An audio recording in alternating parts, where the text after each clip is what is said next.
We are again here with an amazing entrepreneur, Mr. Donatus. He's CEO and founder of Growth Ninja. The way the name sounds interesting, it's a growth agency. And like you, I'm also curious what a growth agency is. So, growth agency in a nutshell is similar to marketing agency, but we'll look everything through the lens of revenue. Do you have any dream customer in mind that you would like to onboard in 2025? Cheeky answer would be the customer which has money and want to spend. Would you like to give any tips to our customers for marketing? Don't assume you know your customer. We face price concerns.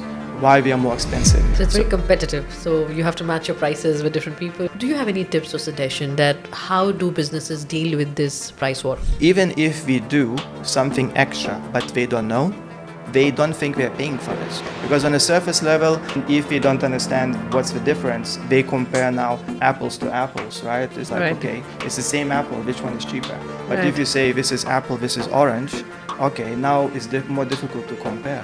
Right? Because now it's like, okay, maybe I prefer oranges. Maybe orange is more beneficial for me. So I'm okay to pay extra. This is my last question. If you have to sell your business, absolutely, and just exit, retire, and do something else, what would you like to do? If I have to do nothing, I have to force myself to do nothing.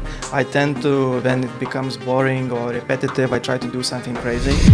Hello viewers, this is Rupa Jha, CEO and founder of Blackstone Business Setup Services.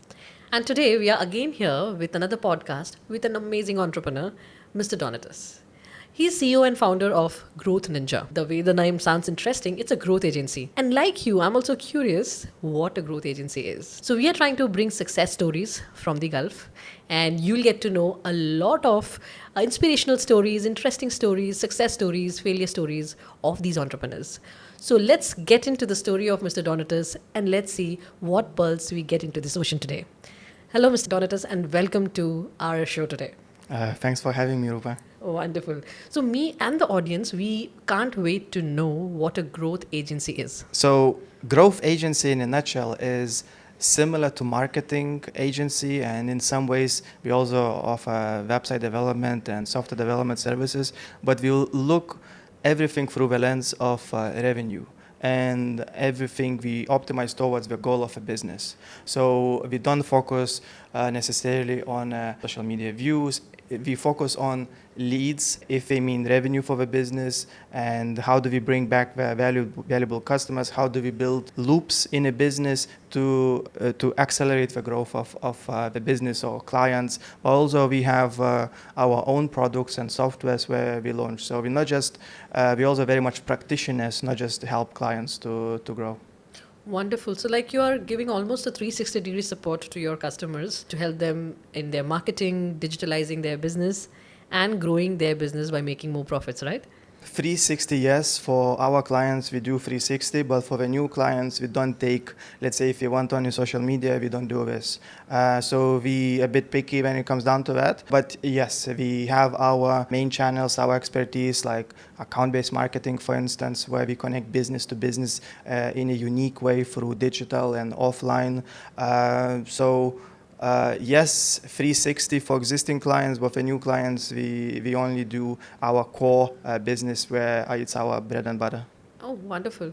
So, Mr. Donatus, I'm really interested to know from where are you and how your journey came to Dubai. Why did you choose Dubai to be your business home?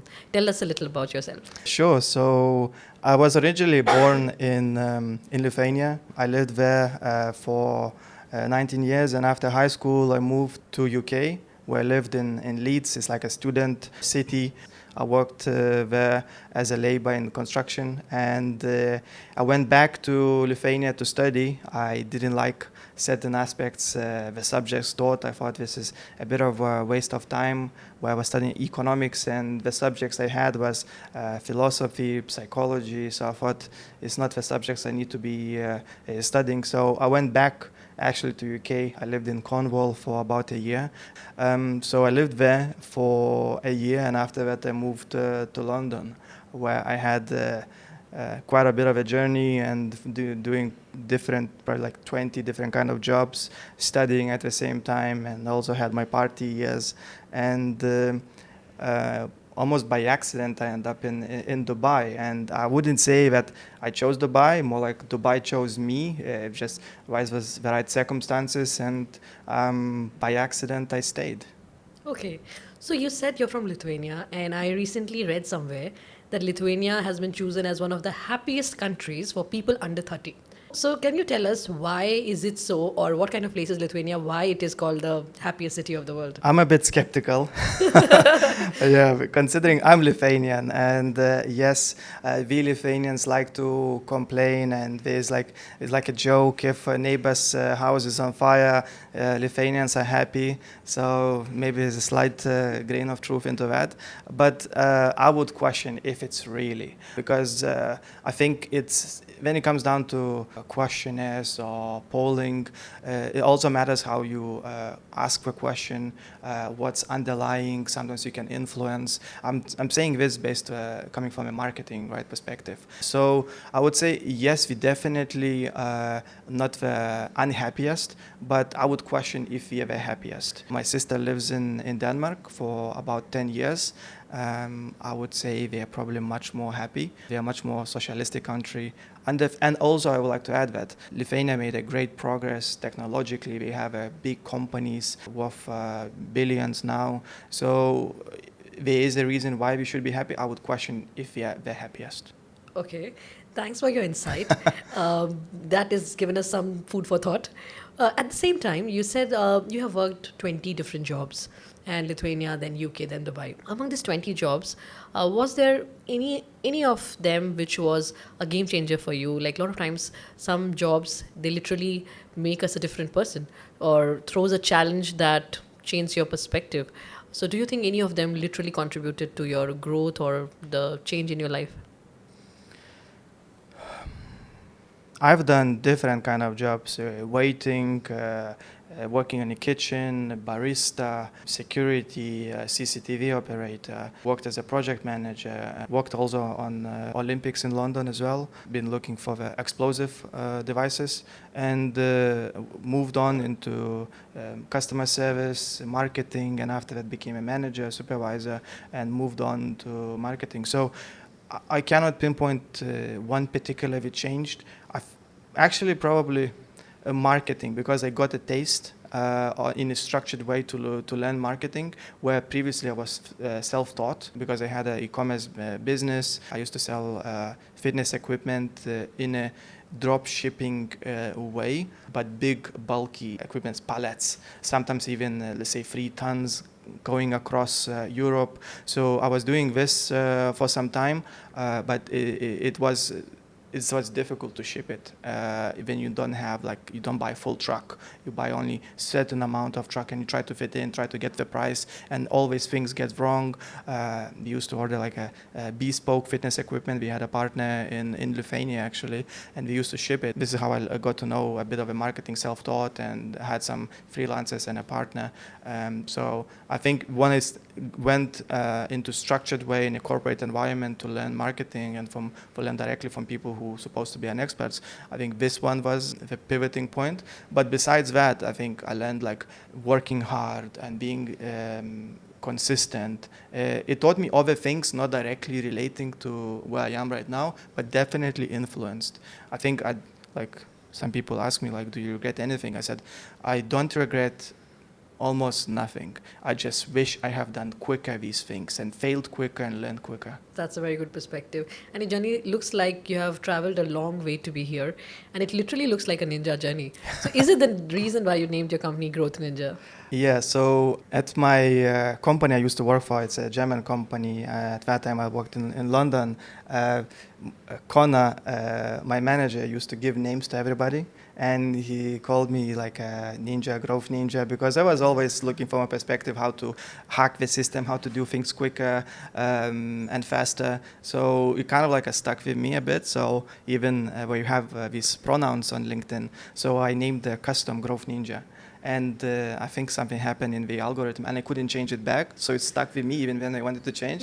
And I thought Growth Ninja is cool, and I did a bit of consultancy, and they asked me like, how would you introduce yourself and stuff like this. I said Growth Ninja, and this name carried with me until I came to the point where I was considering to open a company, and obviously now you need to consider the name. So I put Growth Ninja because I wanted to have some sort of aspect of growth. Ninja kind of like a natural came as well because it came with it, and I named it the group, so Growth Ninja Group, or GNG for short, because we have like a multiple branches under one company. So just even before we started already, we were thinking like, okay, when I say we, it's probably mostly me because I'm the founder. So we were thinking like, okay, we'll have different branches, and how do we actually gonna expand? So that's how it came to be a Growth Ninja Group. Now that we know why did you name it Growth Ninja, now in the launch of Growth Ninja, what are the challenges that you faced, or in general, for an entrepreneur, what are the challenges you feel they face in Dubai when they start their business? The paperwork at the beginning, for sure. You know this Yes. perfectly well, right? You help people exactly in this niche. So just uncertainty and not knowing. And there's so many people want to help, but you always question them, is it the right thing? So you do your own research, you talk to multiple people, and the way they guide you is not necessarily what's best for you. And I know for my friend as well who opened a company, we opened in Sharjah, but now he wants to open an office here, and he cannot because the company is in Sharjah. So there's all these tricks and loops you wish you knew. Like I Yes. opened originally in a free zone. Right. And I needed to transition into LLC, by the way. Thank you very much for helping me on this and guiding me. So there's a lot of things, but again, this is natural, right? Yeah. You, as an entrepreneur, as a business owner, and anything like this, you know you're going to face this. And this is just another challenge you need to deal with. Yeah. So we dealt, but that's one of the challenges. Right. And after that, just knowing, like, again, I knew this, but let's say my friend, he didn't know, so he got a fine. So you need to know somebody to partner, because I think the business owners need to do what they're good at and hire other people who are experts in a specific field instead of you learning, right? So there's different kind of challenges, and I wouldn't say specifically it's just Dubai. Just I think in general they're more or less across everywhere. For maybe in my industry as a growth agency, and we probably more related to marketing agency or website development agency, we face this price concerns. Why we are more expensive? We are premium agency, right? So we are picky which client we pick, but also we are price sensitive. So this definitely for Dubai, I think this people are generally more sensitive. So it's very competitive. So you have to match your prices with different people, but how? And definitely, you're very right that most of the business over here, they face the issue of pricing. No matter what business you're doing, whether it is service or trade, the price war is huge. So do you have any tips or suggestion that how do businesses deal with this price war? Explaining why you have a different price, right? So showcase the studies, build the trust, showcase that you have people, and people are experts in what they do, and we are also extremely fast. We build big projects very quickly, and we helped big companies even going public. So we're extremely fast and extremely agile, and that's included in our pricing. So also building client testimonials, and again, we're a relatively small company, and we are new. Just about 2 years. We started in 2023. We need to make a name for ourselves, right? We need to build a case studies. We need to have examples. We need to showcase that we are real. And I think what I have seen with speaking with several clients already, from the very beginning of interaction, our clients ask like, show me your trade license, show me your proof of that you're based here, because people already get burned. And Right. like in our industry, where in UAE exists around 6,000 agencies. That's on a paper, what you can see on LinkedIn, but it's not true, right? It's just kind of like a pretend agencies. Maybe freelancers pretend to be an agency, but on a surface level, you really don't know. You need to dig in, and how many people can actually do this? So what we do now is slowly build our brand. We make sure that people, where they look, they can see us. And we also open to take feedback from our clients. So we Right. actually did like send a box to our prospect, they like to do innovative things. So instead of sending an email, we send them physical box with a nice golden rose, and we included estimates and including proposal inside the box. So he was looking for us on a social media but couldn't find it because our social media account wasn't optimized. So even though we didn't focus at that time, it was beginning. So we take feedback where it's granted and we make sure we are improving on that. Right. So you mean to say with all this, like from testimonials, making sure you're a verified company, your compliance and legalities are in check. So you need to tell the customer that what value we're adding, right? Correct. And we did our research and we looked into what actually we can add.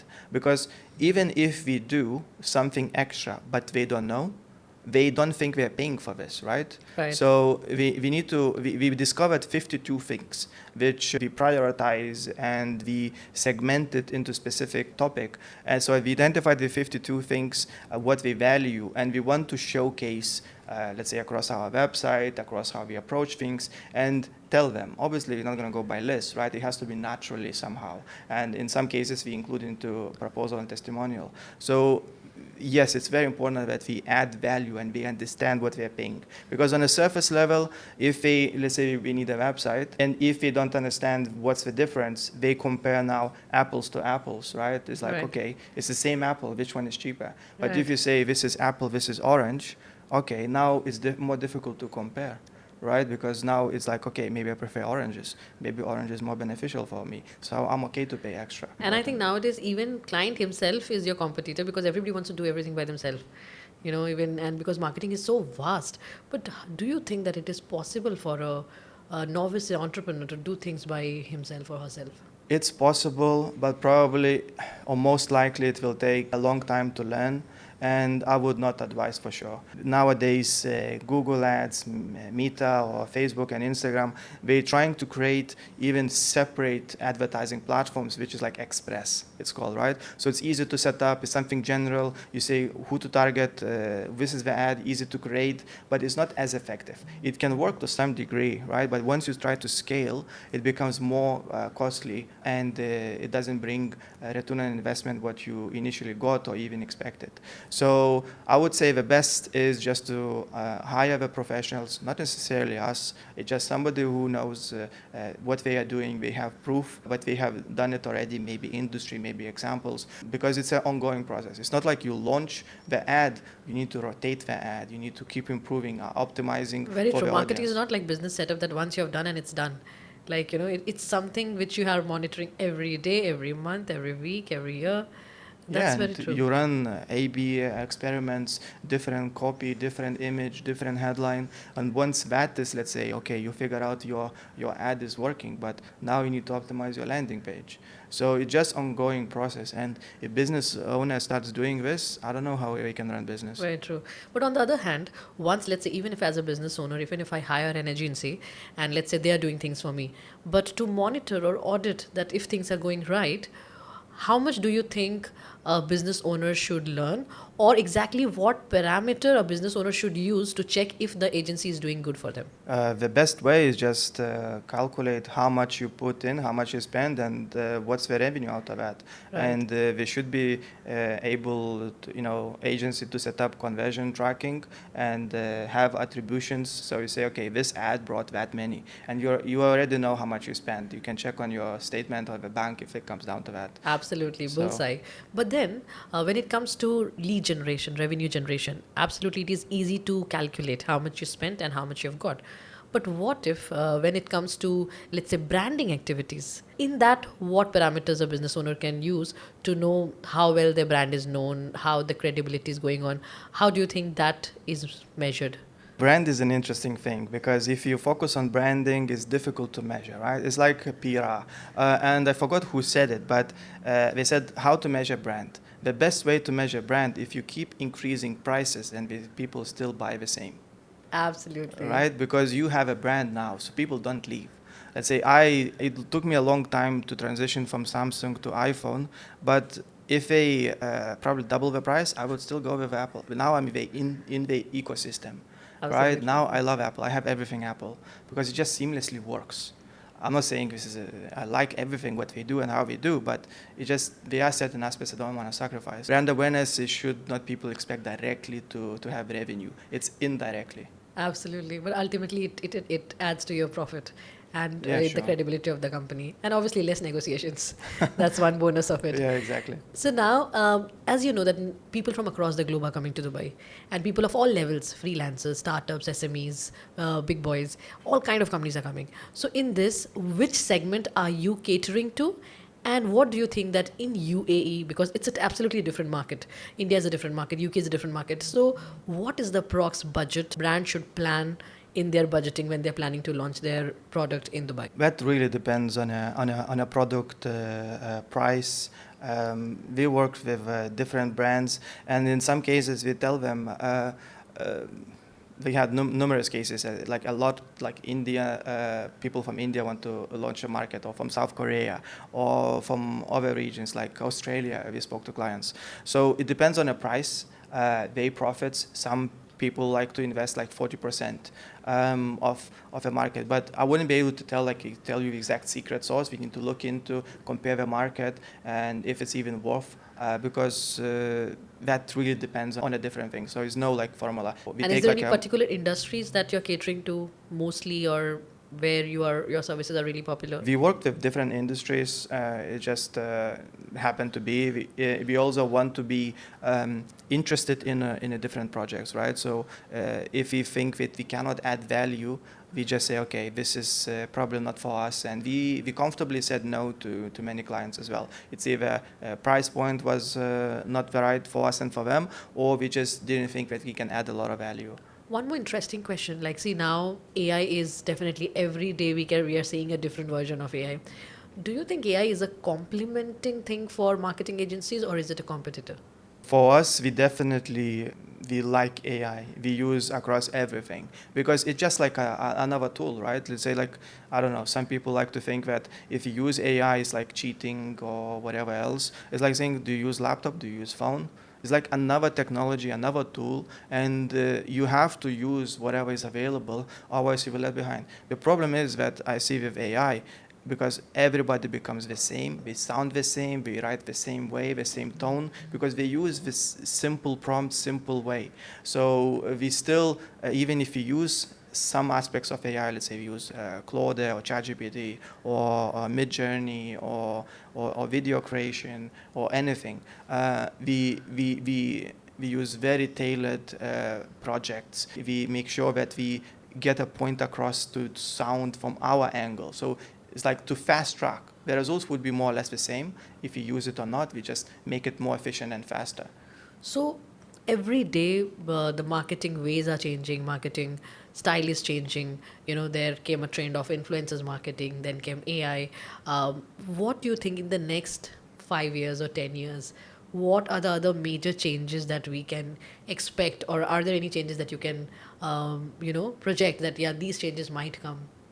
Definitely, AI will be more prominent. Like in our case, it's we leverage AI even in software development and coding. Like more difficult stuff, we need to have experts in the field, of course. But let's say like syntax errors or simple things which would take time, but they are easy, we can do with AI. We can fast track that. So definitely that is helping, and it will help even more in the future as it becomes more integrated. We use AI to even create automation and workflows. We use AI to create chatbots and make it more personalized for us we own multiple projects, but we are also for our clients to create systems where they can tailor their customer much better by being more personalized and more effective. But also, I'm looking at AI agents where you will have, some people say, the same amount of as people or even more. So there will be specific agent which does things very well. So for instance, we are also looking into, we can probably discuss more about, we created Silence in Dubai. So in the future, we are looking to bring that agent where people can just talk to the agent and they can book appointment without interacting with any human. Wonderful. That's an interesting idea. Yes, I got to know that you launched a marketplace for salons where we can find salons for our sale as per our taste. And how did this idea came in the picture? Like, how did you end up making this marketplace?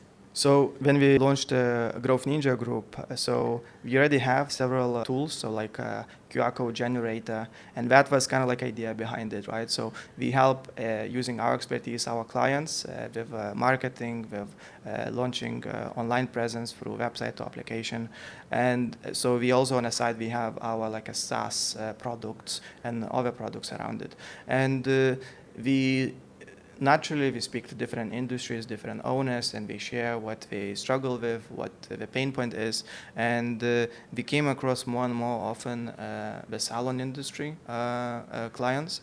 So we worked with them and we realized, okay, this is what we need. We help them, and we created this kind of like a full package from A to Z: logo, branding, website, booking system, and Google optimization and post-launch support. But also there's some competitors already exist. So we realized that, okay, what else we can do? And always myself and my team, we try to approach from there's a problem, there must be a solution. Somebody explode, or maybe we can innovate things and come up. So we noticed there is a marketplace which kind of dominating to some degree in UAE and other regions. So, okay, we realized they do some things, okay, we realize we can do better, and this is how we can also build a marketplace which is free to use for salons but also users, and we can help through that marketplace help our clients grow. So that's kind of like we also have a roadmap with additionals and features.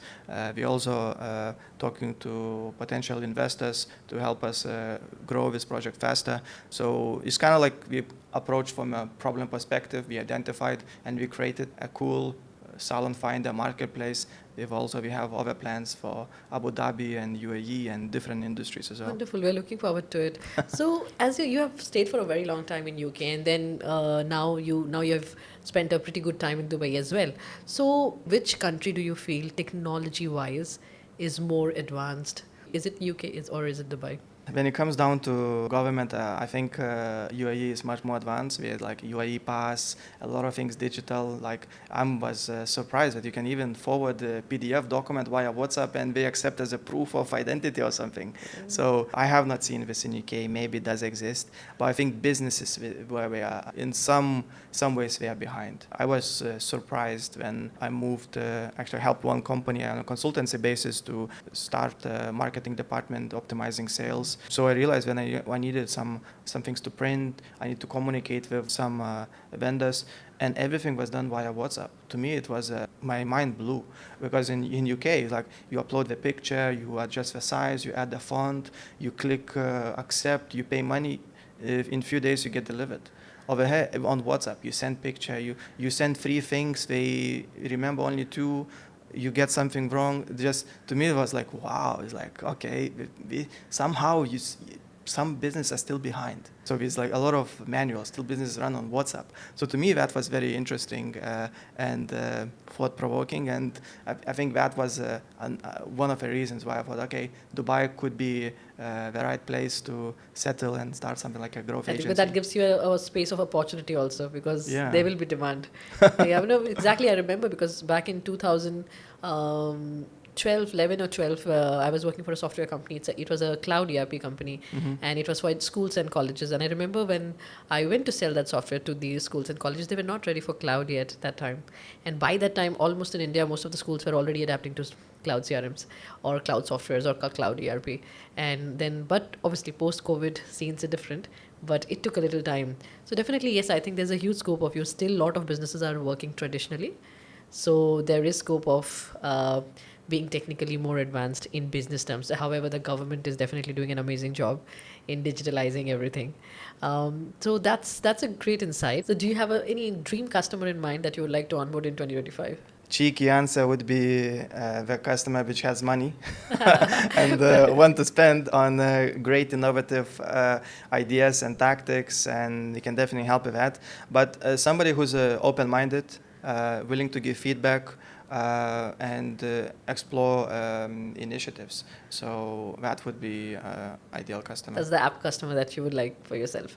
So one thing that you really, really like about Dubai, like, do you plan your next 10 years, 20 years in Dubai? Do you plan to settle here, or do you plan to move to some other place? So I lived in UK for 13 years. In London, maybe about 11. Um, and it was difficult to do the first step to move. But as my friend said, like once you move, you realize it's not that difficult. So I really don't want to settle too much anywhere because I think there's a lot of advantage being mobile if you can, or like if something changes, you can go to a new country. So I want to stay like this. But Dubai so far, definitely for another few years, I want to stay here. There's a lot to do, a lot of opportunity. I like Dubai. I like the heat. Even doesn't bother me. It's too cold for me now. So I think so far it's really good. So definitely for me also, Dubai is one of the best countries that I've been to, and I really enjoy living here. It's absolutely different. So in case if you have to expand your business, do you have any other countries in like today's time of globalization? And I think it's pretty easy for any businesses to reach anywhere in the world. So when you think about expanding Growth Ninja, have you thought about any other countries where you'll be putting up your branches or you'll be expanding? Saudi is definitely on my radar. We're getting more and more clients reaching out from Saudi to us, even Qatar.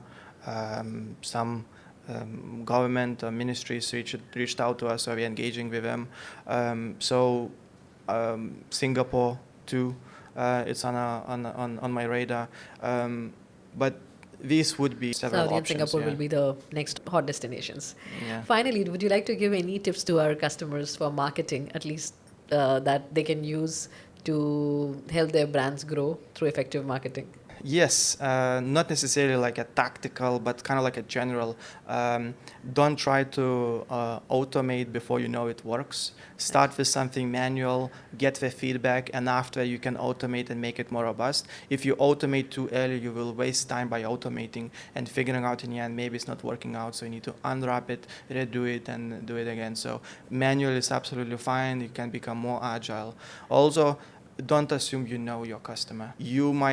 It's good when you experiencing their pain. So for instance, we like to work on things that we experience the pain because it's easier for us to associate.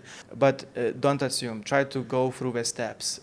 Absorb how other people using the product, what they are facing. That's would be another one. And be open-minded. I've seen in my marketing career that a lot of good ideas come from different sources. Like marketing people can learn from salespeople and vice versa. You just need to ask the right questions, listen, and also not necessarily we're gonna tell you the idea directly. You need to interpret it.